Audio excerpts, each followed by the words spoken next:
le MAC Culture, Anne Lépine.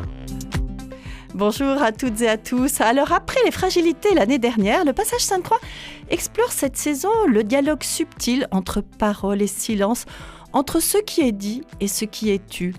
Un questionnement qui s'inscrit dans la vocation de ce lieu singulier à Nantes, faire résonner le sensible et l'invisible. Dans une société où le vacarme, l'immédiateté et la surinformation dominent, choisir de s'arrêter, d'écouter, de contempler est un acte fort. À travers des expositions, des conférences, des projections, des ateliers, le Passage Sainte-Croix nous invite à écouter le silence. Silence peuplé de murmures, de bruissements et de présences discrètes. Pour nous parler de ce lieu et de la manière dont cette thématique, parole et silence, est déclinée dans la programmation de ce début de saison, je reçois dans le MAC Culture Léa Dolé, chargée des relations avec le public. Bonjour Léa Dolé. Bonjour Anne. Alors avant de parler de cette année et de ce thème Parole et silence et de l'exposition Les murmures du trait de l'artiste Chung Hong qui ouvre cette saison, j'aimerais peut-être qu'on revienne sur la vocation de ce lieu. Le Passage Sainte-Croix, comme je le disais, est un lieu peut-être singulier à Nantes. En quoi finalement est-il original ? Ça va tenir en plusieurs aspects, cette singularité. Ça va déjà être sa création, puisque c'est un lieu culturel qui est né de la volonté du diocèse de créer un lieu de culture et d'échange au sein du centre-ville. Donc déjà ça, c'est assez à part. Et puis ensuite, c'est aussi son implantation dans le territoire. Je pense au quartier Bouffay dans lequel il est. On représente vraiment une petite bulle, un petit écrin au sein de cette vie qui va très vite au milieu. Donc c'est aussi un temps à part et puis un lieu culturel au sein d'un centre-ville, d'un hyper-centre-ville, c'est aussi quelque chose de particulier. On peut dire aussi que finalement son nom à lui seul exprime cette singularité parce que derrière il y a le mot de passage. Donc c'est dire que passage c'est un lieu finalement ouvert à tous, où l'on passe, c'est un lieu gratuit, tout le monde peut y rentrer, qui qu'on soit. Est-ce que finalement, l'équipe qui anime cet espace, est-ce que votre enjeu, c'est justement d'inviter ce passant à s'arrêter ? Bien sûr, le passant, il est invité à rentrer. S'il s'arrête, c'est encore mieux, puisqu'on a envie qu'il regarde les expositions qu'on construit, qu'il s'intéresse aux événements qu'on anime. Maintenant, le lieu, parmi ses vocations, il y a le fait d'être accessible et ouvert à tous. Donc, qu'il vienne avec un bagage culturel ou pas, il sera toujours le bienvenu. Mais c'est vrai que c'est toujours mieux s'il s'arrête. On parlait de la première partie du nom, la deuxième aussi, Sainte-Croix, vous en faisiez un peu allusion avec finalement l'initiative de ce lieu. Il signifie finalement l'aspect confessionnel du lieu. Pourtant, comme vous le redisiez à l'instant, il est ouvert à tous et les propositions qui sont faites sont très diverses avec des partenariats assez variés, puisque c'est aussi bien avec le musée d'art de Nantes, le voyage à Nantes, le festival de danse, enfin un certain nombre d'acteurs du territoire. Alors comment s'exprime ce positionnement entre art profane et art religieux ? Parce que par exemple, moi j'ai en tête cet été ce fameux film présenté dans le cadre du voyage à Nantes sur le perroquet vert. Et autour de moi, j'entendais un peu que ça bruissait parce que j'ai entendu quelques remarques en trouvant que c'était peut-être un peu irrespectueux par rapport à la présentation des religieux. Donc comment vous positionnez par rapport à ça ? Effectivement, le passage accueille et vit de nombreux partenariats. C'est quelque chose qui est très précieux et qui est permis à Nantes parce qu'il y a cette culture qui est partagée au sein de plusieurs entités culturelles. Le voyage à Nantes nous permet une certaine visibilité en plus. Je pense au parcours permanent qu'on a intégré avec une colonne dans le jardin, nos expositions tous les étés. Et c'est un partenariat qui se fait en bonne intelligence. Malgré tout, il propose des expositions en lien avec nos valeurs, en lien avec la mission du lieu. Donc l'art, c'est aussi fait pour se questionner et pas forcément toujours pour être apprécié. Donc l'idée, c'est aussi de présenter des choses qui changent des horizons qu'on connaît, qu'on a l'habitude de découvrir. Donc parfois, ça peut bousculer un peu. Mais l'idée, c'est en tout cas d'être toujours bienveillant et de présenter ce qui existe, ce qui se fait dans le monde de l'art contemporain de manière assez simple et lisible pour tous. Oui, et c'est finalement une vraie plus-value pour le Passage Sainte-Croix de se retrouver sur cette fameuse ligne verte. Bien sûr. Venons-en maintenant au thème de l'année, Parole et silence. Vous êtes peut-être la seule structure culturelle à Nantes à choisir de construire vos saisons comme ça autour d'un thème. Donc l'an dernier, fragilité, cette année, parole et silence. avoir un fil rouge annuel, ça apporte quoi ? Bien pour nous, ça va nous apporter du sens. Je pense à d'autres lieux culturels qui vont programmer des expositions sur des temps plus longs. Donc en fait, leur thématique annuelle va quasiment s'inscrire dans la thématique de leur exposition. Nous, on programme 3 à 4 expos par an, en général de 2 mois et demi à 3 mois. Donc il faut qu'on les rassemble sous un chapeau qui donne du sens, qui fasse du lien. Et donc ce fil rouge, c'est aussi une manière de faire des choix, de se positionner par rapport aux expositions qu'on accueille. Peut-être aussi, mais ça, on y reviendra dans une autre partie de l'émission. Vous parlez des expositions, mais justement, en écho aux expositions, vous proposez, comme je disais, comme c'est un lieu de dialogue, vous proposez aussi des conférences, des animations, différentes choses en lien avec ce thème-là. Justement, revenons sur ce thème, parole et silence. Quand on lit comme ça, parole et silence, on a l'impression que c'est plutôt 2 mots qui s'opposent. Bien sûr, c'est des mots qui s'opposent, mais l'existence de l'un implique l'existence de l'autre. Donc c'est aussi une manière de pouvoir évoquer, au travers des expositions et des événements, l'ensemble des points de cette thématique. Donc ils s'opposent, mais ils fonctionnent ensemble, c'est vraiment une paire. Et c'est justement le travail de Tchouron dont on va parler, s'articule bien sûr ces 2 points. Justement, en revenant à cette fameuse exposition, donc, qui est peut-être... l'occasion de consacrer cette émission au Passage Sainte-Croix. Cette exposition de cet artiste Tchouron, qui s'appelle donc Les Murmures du Trait, c'est une exposition où on ne sait pas forcément où la situer. Elle est finalement entre la photographie, la peinture, le dessin. C'est peut-être une artiste assez inclassable, en tout cas qui a une démarche très particulière. En quoi finalement, justement, sa démarche artistique répond à votre thématique ? Ce qui est sûr, c'est qu'on peut la classer dans l'art visuel, comme ça on simplifie. Mais effectivement, elle a une démarche d'après-photographie et sa pratique plutôt correspond au dessin et à l'aquarelle. Et là, dans cette thématique, elle s'inscrit parfaitement puisqu'elle porte un grand intérêt aux petits riens du quotidien, aux choses qu'on va parfois ne pas regarder ou auxquelles on ne va pas forcément accorder d'importance. Les gouttes d'eau sur une vitre, un veilleur de musée quand on regarde plutôt l'œuvre à côté. Et c'est tout ce temps qu'elle accorde, et en les regardant et en les dessinant par après, qui vient s'interposer. Donc ces temps de silence au milieu des paroles, c'est un petit peu ce qui correspond à son travail. Parce que précisément, elle invite les visiteurs finalement à s'interroger sur la perception du réel. Alors, vous nous parliez un petit peu, mais finalement, comment vous pourriez définir son travail ? Parce que là, je ne sais pas si les auditeurs ont véritablement en visuel à quoi correspondent ces œuvres. Donc, ce sont des œuvres qui représentent souvent, avec une grande réalité, ce qui entoure Ron et qu'elle a découvert ou qu'elle a attentivement regardé d'après des photographies qu'elle a prises le plus souvent, mais parfois, c'est des photographies existantes. Et donc, en fait, elle accorde une grande patience, beaucoup de détails et de délicatesse à retranscrire ce qu'elle voit, elle. Donc, c'est vraiment son langage, sa visibilité, ce qu'elle voit, qu'elle partage avec le visiteur. Et effectivement, lui a besoin de donner un petit peu de son temps et de sa personne pour découvrir l'œuvre avec tous les détails que Ron explore. Donc, il faut jouer un petit peu avec les lumières, se pencher, regarder un peu autour de soi pour découvrir toutes les facettes et tous ces détails qui sont mis en avant par Ron. Et elle travaille donc avec le crayon ou la peinture. Oui, les deux même, crayon de bois ou de couleur avec de l'aquarelle. C'est pour ça que je parle aussi d'une délicatesse puisque ce sont des traits assez doux et des couleurs très douces qui correspondent à l'aquarelle. Et le choix justement du titre, Les Murmures du Trait, ça vient d'elle ou de vous ? Un mélange des deux, un dialogue entre nous deux. Ça évoque, tout le monde a été face à une feuille avec un crayon. Imaginez-vous dans le silence. Vous répétez sans cesse le même geste. Les murmures de ce trait peuvent être assourdissants. On verra ensemble que Ron ne travaille pas en silence, elle, mais c'est ce que ça évoque, en tout cas cette poésie qui appartient au travail de Ron. Comme à chaque fois, donc au Passage Sainte-Croix, vous proposez aux visiteurs des visites guidées. Cette fois-ci, c'est même des visites avec l'artiste qui elle-même donc vient présenter son travail. Est-ce important ce travail de médiation ? C'est très important pour nous. Ça intervient au même niveau donc, que l'émission dont on a parlé tout au début. D'être un lieu d'échange et de dialogue. Et donc, faire de la médiation sur les expositions, c'est permettre à ces passants qui ne regardent pas forcément l'exposition de leur en dire plus. Donc, tout à chacun est invité à venir avec son bagage culturel, quel qu'il soit, et à découvrir le travail de l'artiste.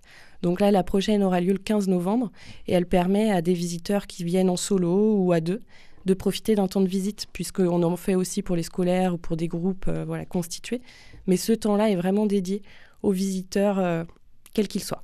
Et là, je vous conseille vraiment d'y aller parce que, effectivement, rencontrer les artistes, c'est vraiment une chance. On n'a pas toujours l'occasion comme ça de pouvoir discuter avec un artiste, et un artiste en plus vivant. Parce que parfois, on parle de l'art, on a toujours l'impression qu'ils sont tous morts et enterrés. Alors, celle du 15 novembre, ne sera pas en présence de Ron. On a passé ce samedi la dernière visite avec Ron, mais la visite est toujours guidée par une médiatrice qui a parlé avec Ron et qui connaît tout son travail. Très bien. Alors cette exposition qui est jusqu'au 22 novembre, et il faut préciser que parallèlement à cette exposition, Churong expose également à l'abbaye de Saint-Florent-le-Vieil, et l'une de ses œuvres sera également présentée dans la grande exposition Sous la pluie qui ouvre prochainement au musée d'art de Nantes. Vous l'évoquiez tout à l'heure, vous parliez du bruit du crayon, alors que comme vous le disiez, l'artiste, elle aime bien travailler en écoutant de la musique baroque. Alors moi, je vous propose également de faire comme elle et d'écouter l'air du Cœur du sommeil, extrait de la Diane de Fontainebleau d'Henri Desmarais, interprété par l'ensemble baroque Les Surprises, parce que Churong, elle, c'est la musique baroque qu'elle aime bien écouter pour créer.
retour dans le Mac Culture où nous parlons de la nouvelle saison culturelle du Passage Sainte-Croix avec mon invitée Léa Dolé, chargée des relations avec le public. Avant la pause musicale, nous parlions de l'exposition Les Murmures du Trait de l'artiste Churong, exposition qui est visible jusqu'au 22 novembre.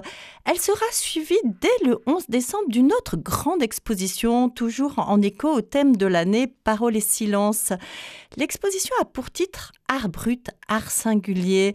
Alors avant que vous nous parliez, Léa Dolé, de cette exposition et des œuvres présentées, déjà pourriez-vous nous définir finalement qu'est-ce que l'art brut et qu'est-ce que l'art singulier? En quoi ces pratiques artistiques s'inscrivent finalement dans cette thématique de l'année? Oui, alors pour essayer de vous expliquer le plus simplement possible, l'art brut d'une part, c'est un courant artistique qui a été surtout travaillé par Jean Dubuffet dans les années 70. Et en fait, il a travaillé, recherché des artistes en particulier qui travaillaient en marge des beaux-arts, de courants académiques, voilà, qui s'inscrivaient hors convention, que ce soit par les thèmes évoqués, la pratique, le support. Ce qu'il faut retenir, c'est vraiment des gens qui créent par spontanéité, qui n'ont pas forcément de bagage culturel, qui ne sont pas professionnels. Et puis l'art singulier, de l'autre part, ça se suit, ça se ressemble aussi beaucoup. Jean Dubuffet n'intervient pas à ce moment-là. On va plutôt parler d'artistes hors les normes, en marge d'eux-mêmes, qui se sont placés en marge, mais qui sont plutôt professionnels ou avec un bagage culturel plus important. Les deux se regroupent un peu sous la famille de l'art naïf. On parle aussi souvent de l'art brut comme de l'art-thérapie. Voilà, il y a une notion de geste créateur et de créer pour créer. Et c'est là où ça va intervenir dans notre thématique Paroles et Silence, presque comme donner la parole à ces personnes qui souvent sont issues de milieux médicaux, voilà, qui sont souvent elles-mêmes atteintes de maladies mentales. Je pense surtout au courant de l'art brut. Et donc mettre en avant leur pratique créative pour aussi mettre en avant toutes ces personnes. Finalement, c'est un mode d'expression pour elles. Exactement, c'est ça. Parce que, alors justement, l'art brut soulève de nombreuses questions parce que à partir de là, on va se poser la question, mais finalement, qu'est-ce que l'art ? Qui peut être artiste? Est-ce que finalement cette œuvre, c'est une œuvre d'art ou est-ce que finalement c'est un dessin gribouillé sur un coin de table? Moi, j'ai souvent entendu, effectivement, devant des tableaux, surtout en art contemporain, mais moi aussi, je suis capable de faire la même chose. Finalement, en exposant ces œuvres qui vont être, j'imagine, très variées, est-ce que vous avez la volonté de répondre à ces questions? Alors, on n'a pas la volonté ou la prétention de répondre à ces questions. C'est sûr qu'on les soulève, par contre, effectivement. Quel est le statut de l'artiste? Se poser la question aussi du marché de l'art, de ce qu'est une œuvre. Donc la question, d'ailleurs, on ne se la pose pas tout seul. Il y a la Galerie du Triphasé qui travaille avec nous sur cette exposition, surtout pour la partie art singulier. Et puis, ce sont des collectionneurs qui nous prêtent les œuvres côté art brut. Donc, toutes ces questions, elles sont partagées entre nous et on ne va pas tenter d'y répondre. On va donner des éléments de réponse par le biais de ces artistes d'abord, de visites guidées, d'événements annexes. Je pense à une conférence de Sandrine Hyacinthe le 16 janvier qui viendra, justement, où on va revenir un peu sur tous ces éléments. Qu'est-ce que c'est l'art brut, l'art singulier? Et donc, forcément, ces questions. Et la place des artistes, parce que c'est vrai que par rapport à l'art brut, ce qu'on entend aussi souvent finalement, c'est une sorte de spoliation de l'artiste. Oui, comment est-ce que l'artiste est reconnu en tant que lui-même? On prend l'œuvre, mais l'artiste, il est où là-dedans? Eh bien, c'est une excellente question. Donc nous, on va présenter les œuvres par artiste, justement. Et il y en a une grande collection, il y a beaucoup d'artistes qui vont être représentés. Et donc l'idée, c'est aussi de comprendre qui est l'artiste pour comprendre ces œuvres-là, puisque ce sont des artistes qui s'inscrivent hors courant, hors normes. Donc, il faut comprendre leur personnalité et sans cette place-là, sans en savoir plus sur eux, on ne pourrait pas percevoir tous les éléments qui tiennent de leur travail. J'allais justement vous poser la question, comment vous avez fait le choix des œuvres qui vont être présentées et finalement, qu'est-ce que vous allez mettre en avant dans cette exposition ? Eh bien, on va mettre en avant justement ces deux singularités qui sont donc l'art singulier et l'art brut, en expliquant un petit peu la différence entre les deux courants, bien qu'ils soient très proches. Et puis le choix des artistes, il appartient d'abord à la Galerie du Triphasé, qui nous a proposé plusieurs artistes qui ont retenu notre attention. Donc je pense à Bernard Briantet, Denis Poupeville, Pierre Amourette, Rebecca Campo, Didier Hamet. Et puis de l'autre part, ça va être aussi donc les collectionneurs qui sont intervenus, qui nous ont d'abord présenté une grande collection de Paul Duhem. Et puis tout un tas d'autres artistes, je pense à Dwight McIntosh et d'autres grands représentants du courant de l'art brut, qu'ils soient européens ou asiatiques, et donc qu'on a voulu mettre en avant pour présenter un petit peu tout ce qui peut exister, un panel, toute proportion gardée, qui nous tenait à cœur pour cette thématique Parole et silence. Avec pas forcément un focus sur des artistes nantais. Dans la partie art singulier, il y a 1 ou 2 artistes nantais, mais dans la partie art brut, non. D'accord. Depuis le début, effectivement, de l'émission, on parle effectivement beaucoup d'expositions, mais je le disais vraiment en introduction, le Passage Sainte-Croix, c'est d'abord et surtout un lieu d'échange. Vous proposez de nombreuses conférences, alors là, sur des sujets finalement assez divers. Alors, je prends par exemple les prochaines qui vont arriver, hein. Parole et silence, quelle fracture humaine, les nouvelles fiançailles, la femme adultère dans la Bible. Enfin là, il y en a tout un tas qui m'ont jalonné cette saison. Ces propositions sont-elles toujours en lien avec le thème de l'année ? Alors, le plus possible, on essaye de les relier au thème de plusieurs manières. D'abord, soit par le biais des expositions, pour prolonger les questions qu'on ouvre justement dans ces expos. Ça va être aussi soit en autonomie, elles peuvent s'intégrer au thème. Je pense surtout à nos rendez-vous réguliers, un livre, un débat, goûter culture, qui là se détache des expositions mais se rattache à la thématique. Et puis on a une autre thématique finalement sous-jacente toute l'année, qui est celle de la fragilité, puisque c'est celle de notre parcours permanent, donc qui vient aussi relier le tout. 2 temps forts vont être programmés prochainement, puisque là, on va rester sur ce semestre-là, on va dire. Donc, du 27 au 29 novembre, c'est le Braille qui fête ses 20 ans. C'est 200 ans, pardon. C'est 200 ans, pardon. Oh là là, 200 ans, évidemment, 20 ans, c'était un peu court. C'est 200 ans au Passage Sainte-Croix. Il va y avoir aussi du 6 décembre au 9 janvier. Alors là, Noël ukrainien, une dentelle de tradition. Vous proposez aux visiteurs de découvrir l'art du Vitinanka. Alors, j'espère que je le prononce bien. Ouais. Tous ces rendez-vous, finalement, se font en partenariat avec des associations, des structures culturelles. Travailler en collaboration avec les acteurs locaux, est-ce là encore une des spécificités du Passage Sainte-Croix ? Bien sûr, c'est quelque chose qui nous tient à cœur et qui aussi, je le disais plus tôt, est permis à Nantes parce que c'est partagé par plein d'autres structures. Mais nous-mêmes, nous sommes une asso. Donc, c'est aussi une volonté de tisser des liens entre associations locales. Et donc, ça nous permet de mettre en avant des belles initiatives qui sont prises par chez nous. On le fait aussi dans notre expo permanente, notamment. Mais donc, mettre en avant certaines initiatives et puis profiter du savoir-faire d'autres initiatives dans ce cadre de programmation. Je pense justement à l'exposition sur les 200 ans du Braille. On fait intervenir Valentin Huy, la CLISA, différentes associations qui sont liées au handicap visuel. Peut-être dire ce que c'est que la CLISA ? Oui, la CLISA, c'est une association qui vient en aide aux personnes déficientes visuelles, malvoyantes, qui propose des rendez-vous culturels, ce genre de choses. Et donc, les adhérents de l'association vont pouvoir venir exposer leur expérience du Braille. Avant de terminer, parce que là, on parlait vraiment de tout ce qui était temporaire, j'aimerais juste qu'on revienne, parce que vous l'avez évoqué, sur cette exposition permanente sur les fragilités. Oui, donc c'est une exposition qui a vu le jour il y a 1 an et demi, qui était en cours de travail depuis plusieurs années et qui fait intervenir des scientifiques, des sociologues sur la question de la fragilité, qu'elle soit environnementale, sociale, humaine. Donc on a un parcours sur notre premier étage qui accueille ces témoignages et puis des propositions artistiques d'artistes plutôt locaux qui répondent à cette question avec leur pratique. Qu'est-ce que c'est pour toi la fragilité ? Avec une exposition qui s'enrichit tout le temps au fur et à mesure. C'est ça. L'exposition est pensée pour accueillir des pièces temporaires, pour permettre aux visiteurs qui la connaissent déjà de la découvrir sous un nouvel angle. Et puis on essaye toujours que ces pièces temporaires soient liées à la thématique, bien entendu.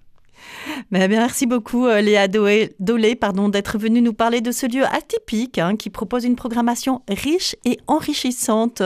Vous êtes chargée des relations avec le public au Passage Sainte-Croix et vous êtes vigilante justement à ce que tous les publics aient envie, alors j'allais dire non pas de pousser la porte, car il n'y a pas de porte au Passage Sainte-Croix, mais peut-être de s'arrêter pour partager l'une ou l'autre des propositions. Rappelons que la majorité des propositions sont gratuites ou à participation libre.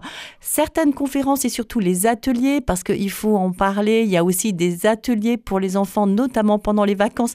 J'en parle rapidement parce que généralement, ils sont très vite complets. Alors, surtout, regardez ceux des vacances de Noël parce que je pense que là, pour les vacances de la Toussaint, c'est terminé. Donc, justement, pour certaines conférences et ces ateliers, il est nécessaire de réserver en amont parce que le nombre de places est limité. Alors, pour ceux qui ne seraient jamais allés au Passage Sainte-Croix, je vous donne l'adresse, 2 entrées possibles, place Sainte-Croix, évidemment, comme le nom l'indique, ou au 9 rue de la Baclerie. Alors, les horaires, c'est du mardi au samedi, de 12h à 18h30. Et évidemment, vous trouverez toute la programmation sur le site du Passage. Merci beaucoup, Léa Dolé. Merci Anne. Et merci à tous pour votre écoute et à la semaine prochaine.